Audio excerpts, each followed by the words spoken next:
Et aujourd'hui, on poursuit sur la thématique de l'outil, puisque l'outil est considéré comme l'extension du corps humain. La question de l'outil est celle qui en fait va nous faire basculer dans un autre rapport au monde. On va aborder cette journée sur plusieurs angles. D'abord l'angle anthropologique et historique. Moi j'ai travaillé toute ma vie en fait essentiellement donc, sur l'outil, sur la fonction de l'outil, sur le geste, sur les comportements. L'outil, c'est donc un objet technique qui met quand même le centre sur le sujet humain. Donc c'est bien le sujet humain qui se saisit de l'outil.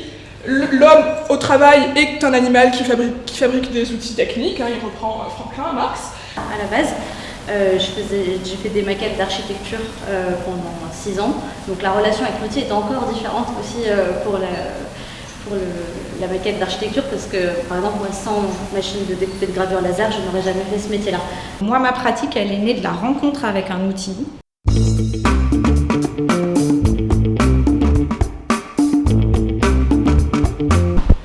Là où je pense l'artiste a un rôle social à jouer et ce qui est le moteur en fait de mon engagement, parce que je vois vraiment ma pratique artistique comme un engagement, c'est la subversion qui l'amène.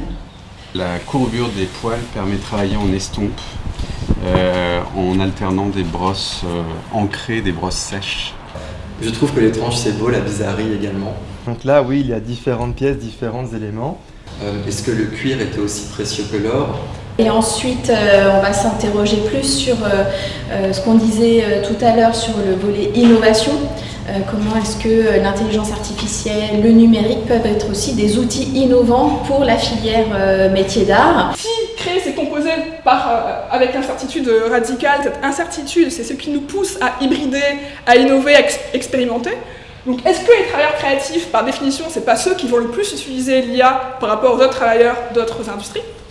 Si l'utilisateur n'arrive pas à bien maîtriser l'outil des conceptions pour créer son récit, l'expérience qui va être le résultat de sa création ne va pas être perçue de la même façon. Donc là, la machine, c'est elle qui devient le centre de la fabrication, quelque part, contrairement, et l'être humain devient son subordonné. Donc la machine impose ses cadences et, selon Marx, ôte le sens du travail à l'ouvrier dans la fabrique. La verbalisation de l'intention redevient un outil de création d'une puissance phénoménale.